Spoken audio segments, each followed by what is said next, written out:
because when you're applying for a mortgage, it's not like applying for a car. If you apply with 10 banks within 30 days, it's hitting your credit laws. Right. You go apply for 5 cars, hitting your credit 5 times. It's not like that with a mortgage. You have a 30-day window because they expect you to shop around. So I would say apply with the 3. But the main reason that I say start with your bank is because of fear, and people are like, well, I know Kathy down at the bank, at least I can go talk to her. Sometimes it's just about, even if they tell you no, even if they're not giving you the best rate, you're not only going to that bank, but it at least, and even if you go to a larger bank, at least you can compare the larger bank to the credit union, to the online lender, which I would stay away from online lenders, just an example. But if you feel like you don't wanna waste your time going to you're already giving them your money, so if you don't feel like you can go to them, I don't think about it. Well, part of If it, you don't feel that, I'm sorry, if you don't feel like you can go to your bank that you bank with every day to get a mortgage, because there's a large market, why are you giving these people your money every day? And they're giving you no services, no benefits, and then when it comes to you making this large purchase, because they're a large bank, they don't need you, find another bank. but it's really about building a relationship, because the secondary market sets the requirements typically for the banks, unless we actually have our own portfolio loan, where we can kind of create the guidelines. But even in that arena, we still have to adhere to some of the guidelines that mitigate risk. The bank is all about what is risky.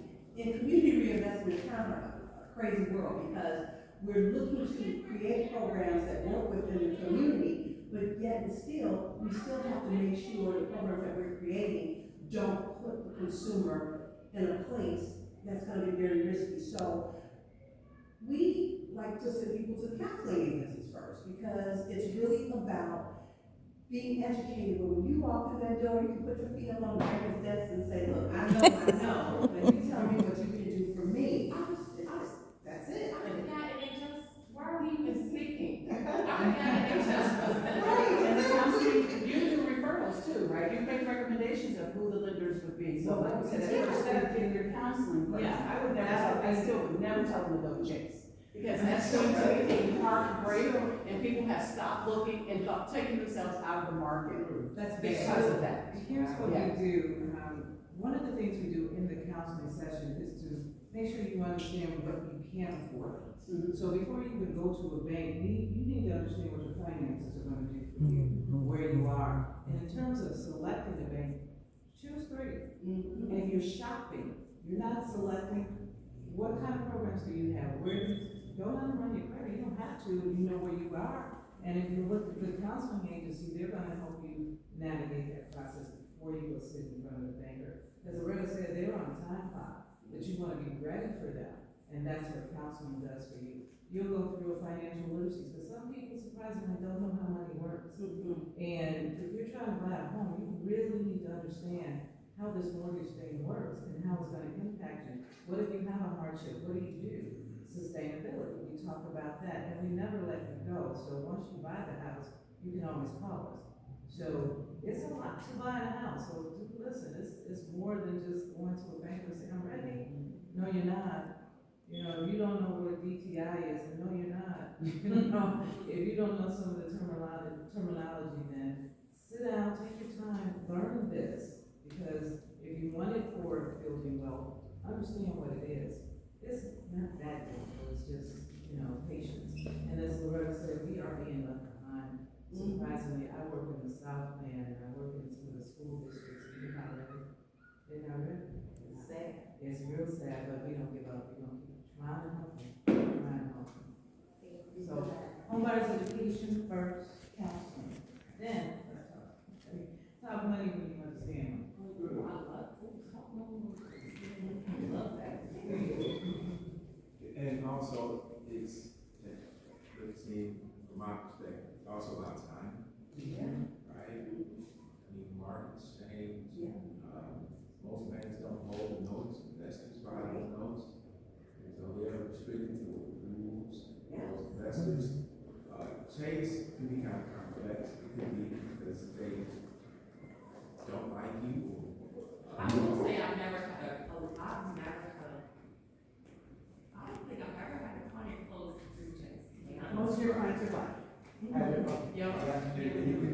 I believe it. Chase is challenging. Where it's a huge I bank. said, I believe Chase is challenging.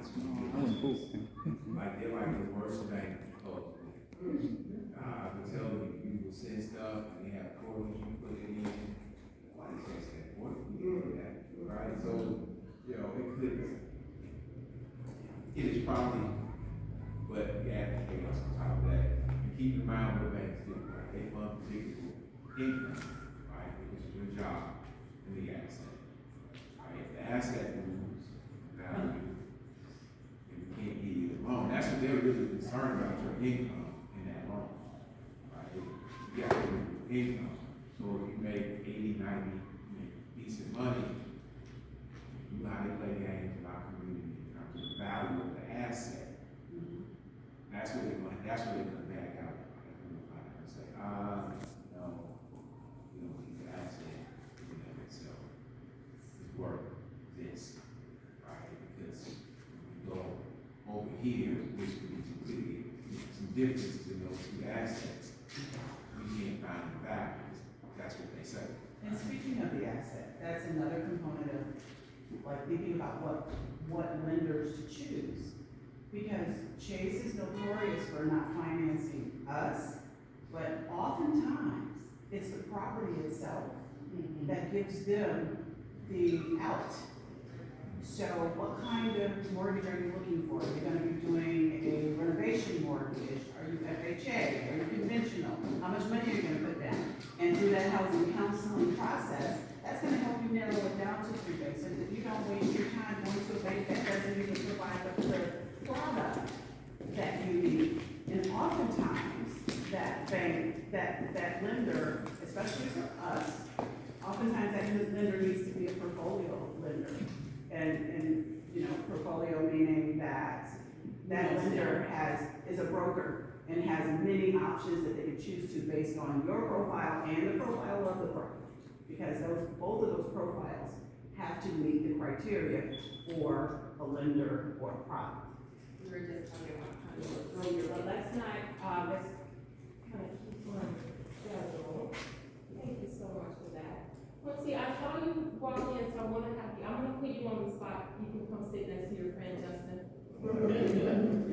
And if you'll just introduce yourself, and then we'll get to your step 5.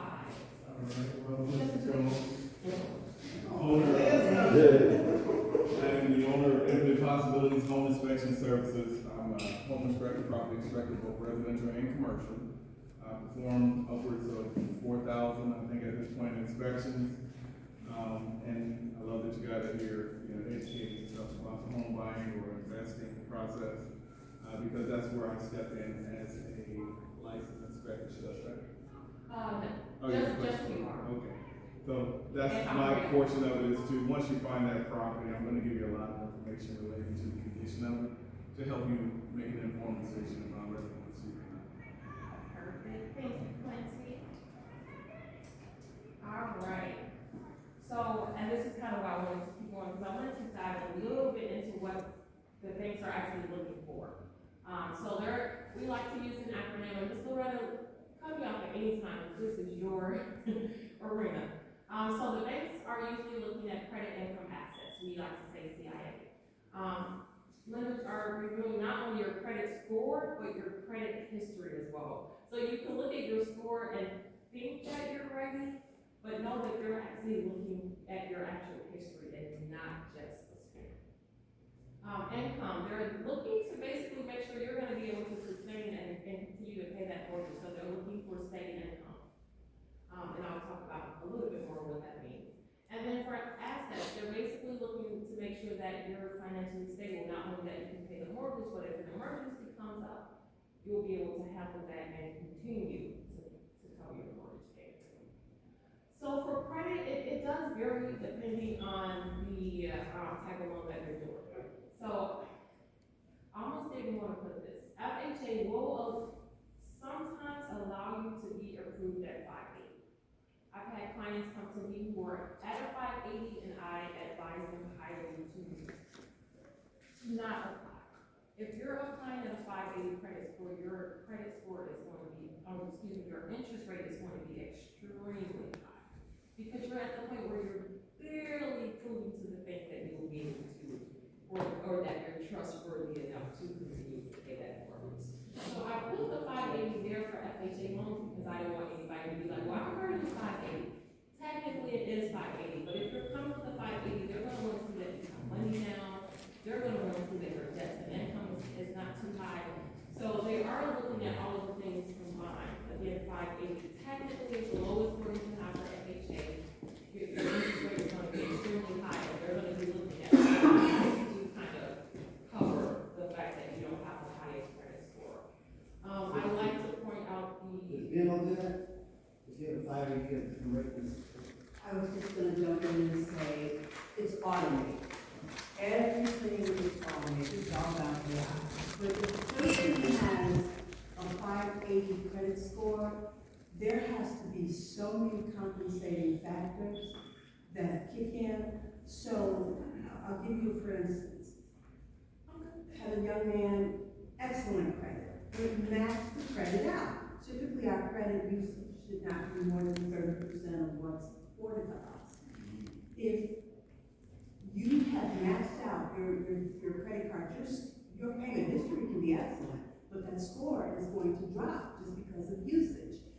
In that instance, we may not move forward with that automated underwriting. We may have to then flip it to a manual program, which becomes a whole different set of guidelines. So I wish I could say it was one picture that's painted, but it's not. I always tell people we can have 2 people sitting in a row, and everybody's scenario is gonna come up a little bit different. So it's a real difficult thing. I always say the best thing to do is just be prepared. Have the credit scores that get approved, have the credit history that's movable, and you do that by going to the counseling and getting all that in place before you actually walk through the door of the lender. thank you, Ms. Loretta. I was gonna say something about Quick question. Yes. So lenders are okay with 30%, because anytime I talk to people, I always encourage 10% or lower. So, again, it's, the 10% is when, so over 30, your score is going down. Right. Between that 10 and 30, it's kind of not gonna do anything. Right. It's under 10 is when it starts to raise your score. So that's probably where you're getting that under 10 from. But if the bare minimum that you wanna do is under 30, because that's when it starts dropping your score. Right. The good thing about credit utilization though is it's not like a negative mark. It's not like a past due or a late payment, I'm trying to say. It's not like a late payment that's gonna keep affecting you for 6 months to a year. You can go and pay your credit card down today to 30%, and the next time it reports, your score is gonna shoot back up. So that's one of the things, and I'm not saying that you should go max it out and then pay it off, and max it out and pay it off, but it is one of the things about credit that's more forgiving, that you can be over the 30% today, pay it off, and then the next time it reports, it's gonna go right back up. Yes, ma'am. I just want, for clarity. Are we talking about only first-time buyers, or is this true for? This is for everyone. Okay. Yes, I ma'am. just wanted to be Thank you for clarifying. Oh, that's what I was, I think that's what it is. So 640 is usually what's required for most down payment assistance programs. That's not what I want to say, but that is important. So for down payment assistance, it's usually 640 minimum. You can think that you know where your credit score is. You might, Credit Karma uses a Vantage score, that's not FICO. Banks don't look at FICO. Credit Karma is a great source to keep track of if it's going up or down or what's on your report, but you can't rely on the score. Even if you go to Experian and look at your FICO score, there's like, what, 30 different types of FICO scores. So even if you go on Experian and look, you're looking at like a FICO number 2. When you're applying for a mortgage, they're looking at FICO 8. So the only way that you can see the actual score that the lender is gonna see is to go pay for your FICO 8 score. Well, the counseling agencies use the same model that we use today, And you'll get it. and it's free, yeah. Okay, We won't perfect. give them the report, Okay. we will share the report. I'm gonna fall in love with this bank. Perfect. This So I business. just wanted you guys to know that if you're looking at your Experian and you're like, I'm at 640, I'm ready. Right. I didn't want you to think that when you go to the lender, they're gonna see you at 640. Mm. And now, it's not gonna be a huge difference, That's the question I have, like, okay, I'm at 685. Still, You're probably, it's not a 40-point difference. another, probably not, but it might, like, it's literally case by case. It's probably not gonna be a 40-point difference, but I don't wanna say no and then like. Right. How do I get my FICO 8 score? I know. You will have to pay for it, so literally just Google pay for FICO 8, I would pay for it because.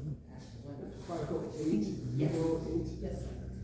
You can go to www.annualcreditreport.com and you can get the report free there, but if you want the FICO score, I think it's like $18. And I don't think, is that giving you the 8 though, or is it like 2 and That's, 3?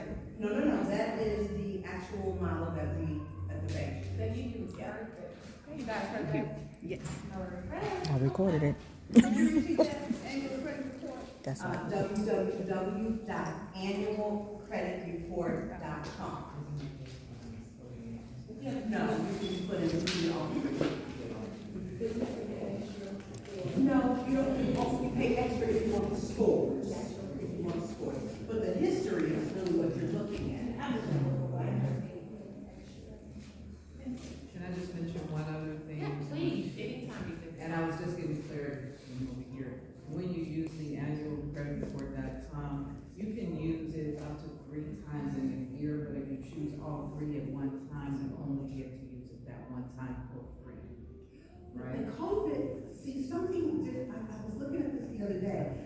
COVID allowed us to start pulling that report weekly because there was so much fraud, going around, and I was on the site the other day and it said weekly. Still is fraud going around and they stop. I knew it had started, but I thought it was probably over by now. Okay, if they asked, this young lady just asked, you need to pull it weekly. Says free weekly online credit I was just- reports are available for Yeah. full factors, experience, Yeah. That's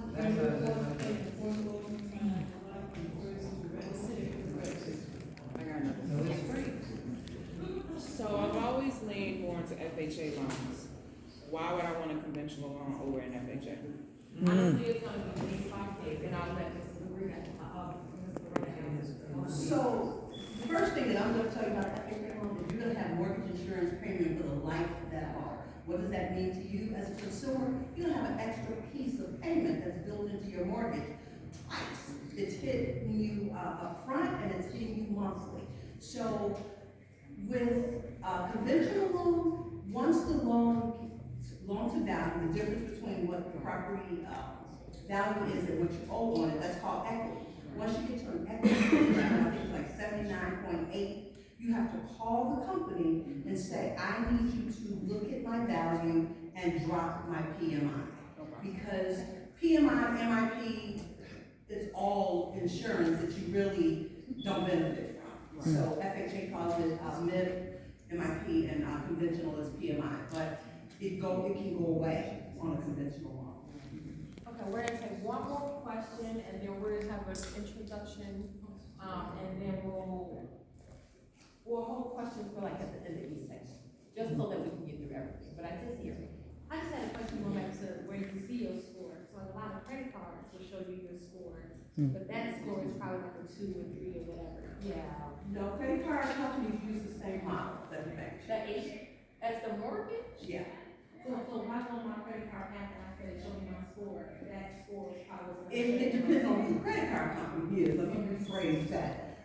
Your credit card company will tell you which model they're using. And if it's the Advantage model, no, because that score is always going to appear a little bit higher than what is used. I have to do it on the website.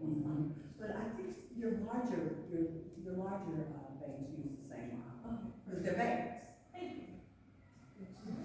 All right, you're ready. So, thank you guys. I just want to God bless you. Somebody I think is like, I don't really think the world of this guy. Alderman Yancey, Desmond Yancey. God bless you. All right, He is, I want to say that he's the most, I guess, most down-to-earth elected official that I've met so far since I've been in Chicago, the most, involved. I don't know if it's because he just was elected, like he's a first time alderman, but, he's so down to earth and he's so much involved in the community and trying to make sure that South Shore is a better space. I just want to give him a chance to, speak. Even when people disagree with him, he shows up and is willing to have a conversation. I think that's what's so important about elected officials. So thank you. Hey, hi.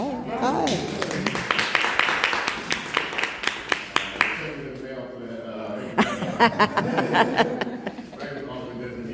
represent a big portion of South Shore, just a little bit north of here. So the communities of Hyde Park, Woodlawn, South Shore, Greater Grand Crossing, Rough Cut, 73rd, and Stony to 73rd to 47th from the lake to Stony in some places, full University of Chicago campus, Obama Presidential Center, and then for the most part, split Hyde Park at 53rd Street, and then everything east of Lake Park.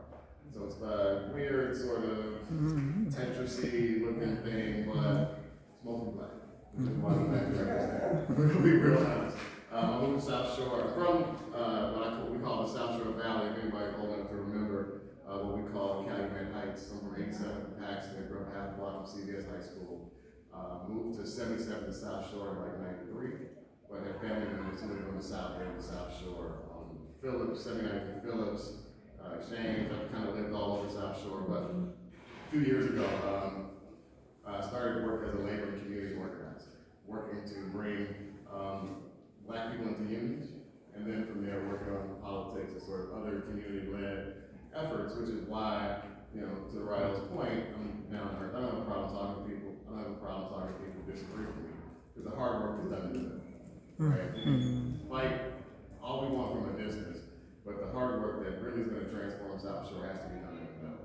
So we've got 3 aldermen who represent South Shore. I'm the new guy, was just elected about 17 months ago, but really excited about, you know, folks like Rael and his mom who have put a stake in the ground in South Shore and said they want to do their part to make this community better. We've got some amazing stuff happening in the 5th Ward along 71st Street.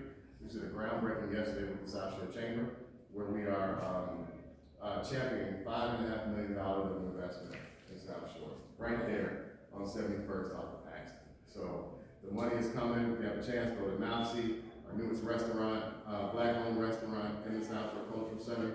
If anybody here is old enough to remember Catfish Digby's, the owner is related to that family. We got a great catfish and grits dish that's kind of a throwback to the old Catfish Digby's. But again, this is like real investment that is coming to South Shore on 71st Street, on South Shore Drive. And you know, just want to make sure that I'm doing my part to encourage all to have conversations with the elected officials to talk about what we need. Because the main reason why I ran is because we got a lot of elected officials who are really good at telling you what you need, right? And in Chicago, the state of Illinois, for black folks, the challenge is we've got more black elected officials than any other state in the country. But you can argue about how effective we've been. And I get to say we, because I'm in that number now, right? But the good ones are responsive to the needs of the community. And so when I vote, when I write policy, when I do the hard work, it is always with folks like y'all in mind. I have represented every bit of South Shore. Now I got good money, and I represent kind of like the folks who are in the Highlands, but also spend time unemployed, right? Renters by choice. I've owned a home, right? I know what that means. So I represent renters. I represent folks who are working class people. I represent the people who have been forgotten about and marginalized, which is why South Shore has had to swing up, but it's a rebirth, though. It's a renaissance. South Shore is coming back. It's coming back and helping people in this one. I'll take a couple questions if you're all right. No, I just want to see who's from the 5th Ward. Can you raise your hand so you can see? Aren't you in the 5th Ward? Sorry, I was Yeah. somewhere else. Who's from 74? All right, anybody from 8? All right, so got a little bit of everybody. Can I take one question?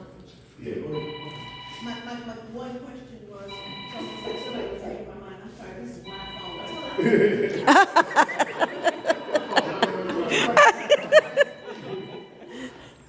Are you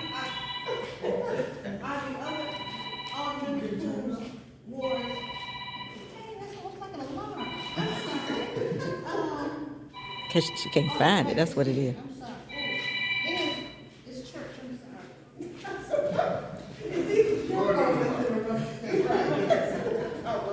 Okay, this is Lord help me. Are the other aldermen that have, some territory in South Shore as involved and concerned? For instance, you are in your territory right now. So you can only speak for the little Jerry Creek portion of South Shore that you cover. What about the 8th and the 7th ward in terms of what we're talking about? That's my question. Are we working together or are we working separately? This is not the first time I've seen you off your square.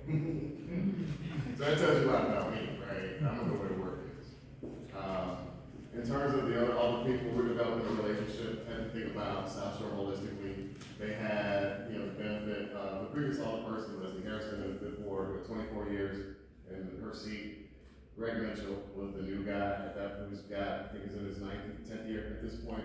So his 3rd term started with my 1st term. So there's some relationship building that we're trying to build. For me, there's some level setting, because I think that when we talk about the redevelopment of South Shore, and just to give y'all some rough cut, about 40% is 5th Ward, about 40% is 7th Ward, and roughly 20% is 8th Ward. So when we talk about the redevelopment of South Shore, I look at a bunch of the work being needed in 5th Ward, because we're on the tail end of the ripple of whatever's gonna come with the Obama Presidential Library. This more significant disinvestment, I think, has happened in South Shore. I think that there's a lot at stake in the 5th Ward. However, we've been having some discussions around housing and what housing looks like going forward. That's been the hardest conversation. I was talking with Howard Brookins yesterday, and he said, really the plan for the city is to build affordable housing. The plan for the city should be to build affordable housing all across the city. The problem is you can't call it affordable. Because when you call it affordable, people think vouchers. You've been here since 95, you remember 96, and the plan for transformation, and how a bunch of folks kind of got dropped in the South Shore without resources. And so the connotation of the word affordable for many is traumatic and negative, right? But if you break it down, and you go buy a car, and you go to the dealership, in your mind, you're like, I want to buy something affordable. And affordable means within your budget. It means safe, quality, like value-centered.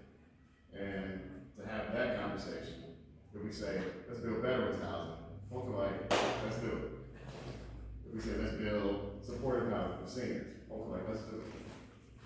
But if we start talking about single moms, people who work retail, folks get in their feelings. So it's about how we have the conversation about it. For me, I gotta reorient Michelle and Greg. Because, again, having been around for a while, their vision of affordable housing is what they see as a detriment.